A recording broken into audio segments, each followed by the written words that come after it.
In problem 3, we're going to find the prime factorizations for the following numbers from 181 to 190.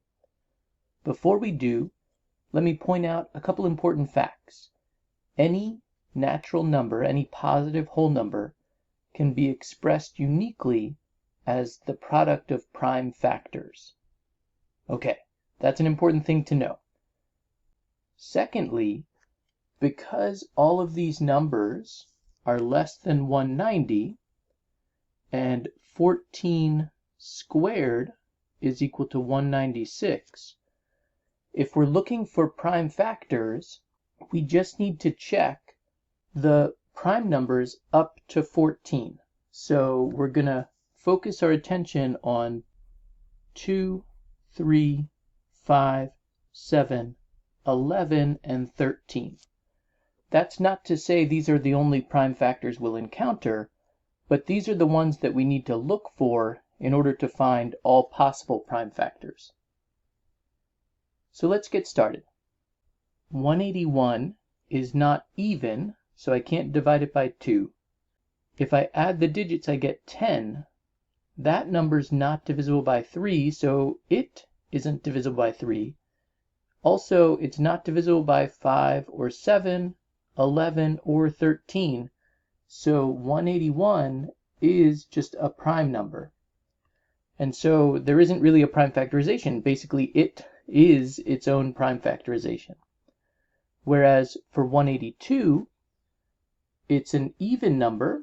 So let me start by dividing it in 2. 18 divided by 2 is 9, and 182 would then be 91. 91 is divisible by 7.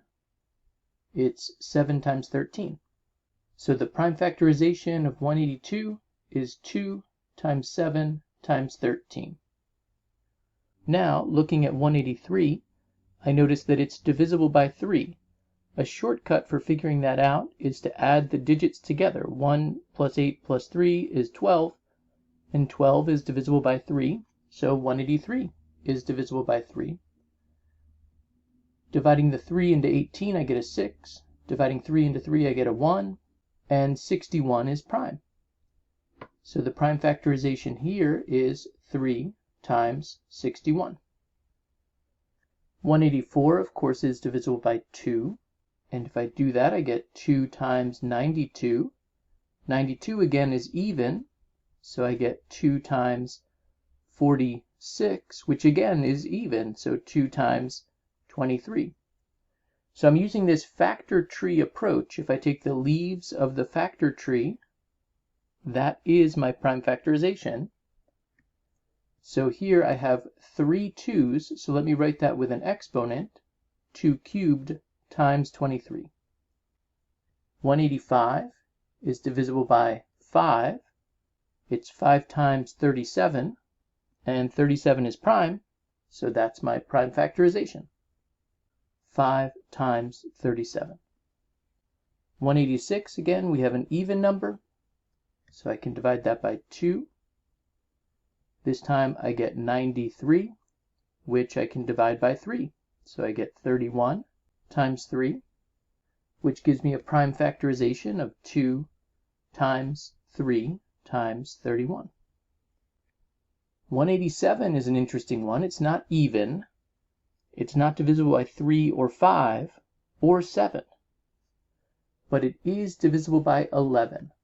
So this is 11 times 17, and that's our prime factorization. 188, we're back to an even number. So let me divide that by 2. I get 94. Again, that's even. So 2 times 47. And my prime factorization is 2 squared times 47. 189, of course, is divisible by 3.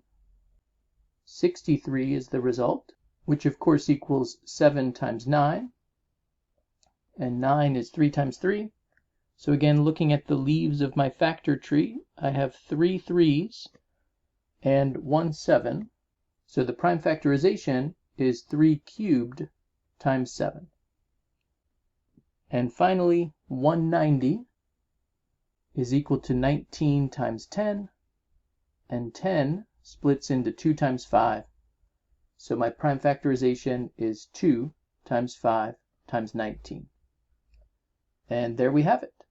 The prime factorizations of these numbers are 2 times 7 times 13, 3 times 61, 2 cubed times 23, 5 times 37, 2 times 3 times 31, 11 times 17, 2 squared times 47, 3 cubed times 7, and 2 times 5 times 19. Notice that all the numbers that are composite, so everything except 181, has a factor that is among this group. And that's because all of the numbers that we're looking at are smaller than 14 squared. So if any of these numbers has a proper factor, it has to have a proper factor that's less than 14, which means that it has to have a proper prime factor that's less than 14.